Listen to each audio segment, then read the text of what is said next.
Hi there, if you're a tenured call center agent who's currently looking for a new job, then this video is for you. You might be thinking or napapaisip ka, bakit meron naman akong BPO experience pero hindi pa rin ako napipili-pili?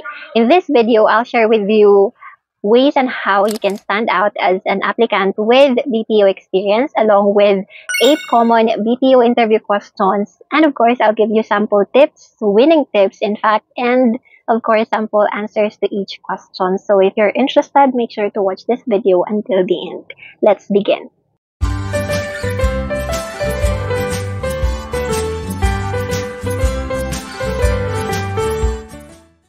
Alright, so here's how to stand out as a tenured call center applicant. I'll give you 8 questions plus tips plus winning sample answers as well. So by knowing all of these questions and sample answers and tips, I am pretty sure that you will be fully equipped talaga. So number 1 question is, tell me about your previous account. This is a typical question talaga whenever you are from a previous company or a previous account. So here's my tips for this question.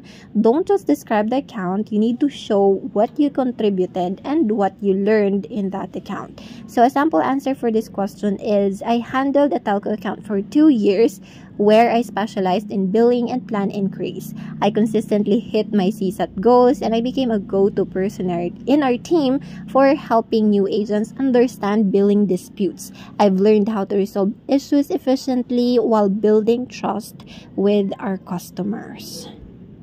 Okay, now moving on to question number 2. Why are you leaving your current company, or why did you leave your previous job? So this is a different way to say it.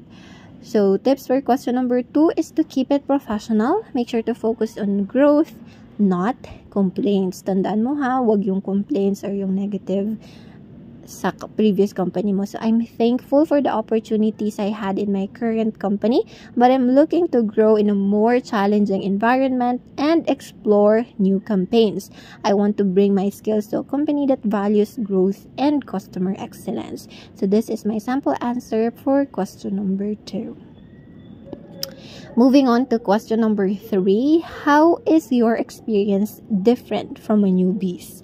So as someone who has experience now, so what's the difference between you as an experienced agent versus a newbie? So tips is to highlight your maturity, your adaptability, and of course, your call handling efficiency. Because as someone who has experience, I'm pretty sure na you know how to handle a call efficiently or effectively na. The sample answer for this question is, newbies are still learning the ropes or the processes, while I've developed strategies for handling difficult calls, managing my AHT, and providing accurate resolutions without repeat contacts. I've also trained new hires and supported QA initiatives in my team. You can say this sa dulong part if you really experienced this ha, pero if you didn't, then exclude this part na. Now, moving on to question number 4, what are your key strengths as a tenured agent? I'm pretty sure you have numerous strengths compared sa newbies, diba? So, I'll give you tips to nail this question. So, you can mention your traits like consistency, resilience, and mentoring ability. You can share experience or stories related to that, but here's my sample answer for these questions.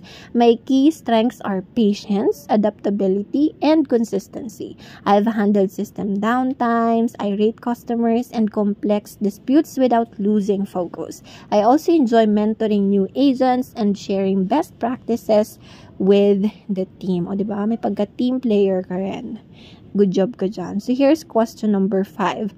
What makes you stand out from other tenured applicants? Syempre, hindi lang naman ikaw yung tenured sa room, diba? So what makes you stand out from the rest of them? Not just sa newbies, kundi sa mga ka-competitor mo na parehas kayo ng experience. So focus on results, your soft skills, and syempre, attitude matters. So focus ka dyan. So here's my sample answer. I bring more than just experience. I bring results. In my last 6 months, I maintained a 90% CSAT score and was part of the pilot team for a new tool rollout. I also maintain a positive attitude even under pressure, which helps me handle tough days with professionalism. Oh, grabe. First statement mo palang kabog na. Oh. Question number 6. Tell me about a challenging situation and how you resolved it. I'm pretty sure marami ka ng challenging encounters with different customers, especially irate, racist, diba? So, tell the interviewer. Here's my tip. Create a story that reflects growth and decision making. Yes, it's important to create a story. Choose a story that reflects growth and decision making. So here's my sample answer for that. There was a time when our tool glitched during peak hours and many agents panicked. I calmed down, used manual verification methods, and reported the pattern to our SME, helping others resolve calls despite the issue. Babasa na lang. My leadership was recognized that day by our TL. O, diba? You're super duper matulungin. So, this is one way to say it. Now, question number 7. What are you looking for in your next company? Or another way of saying, anong hanap mo sa company namin? Char. Anong maipaglilingkod namin sa'yo? Char.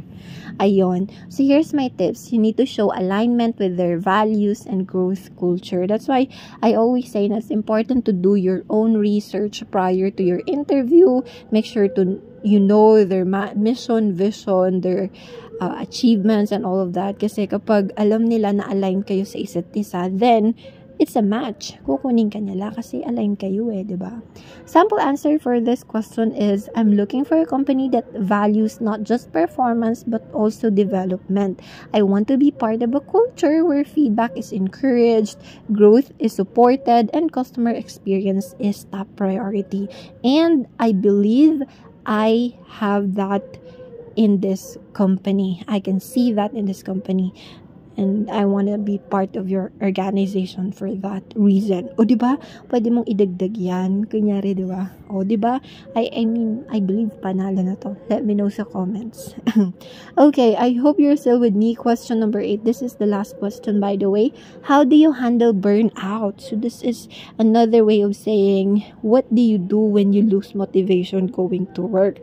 Kasi we all do, diba? Hindi tayo palaging willing mag-grind, hindi tayo palaging excited pumasok sa work, lalo na pag maulan, diba? Lalo na pag bumabagyo, nakakatamad. Char.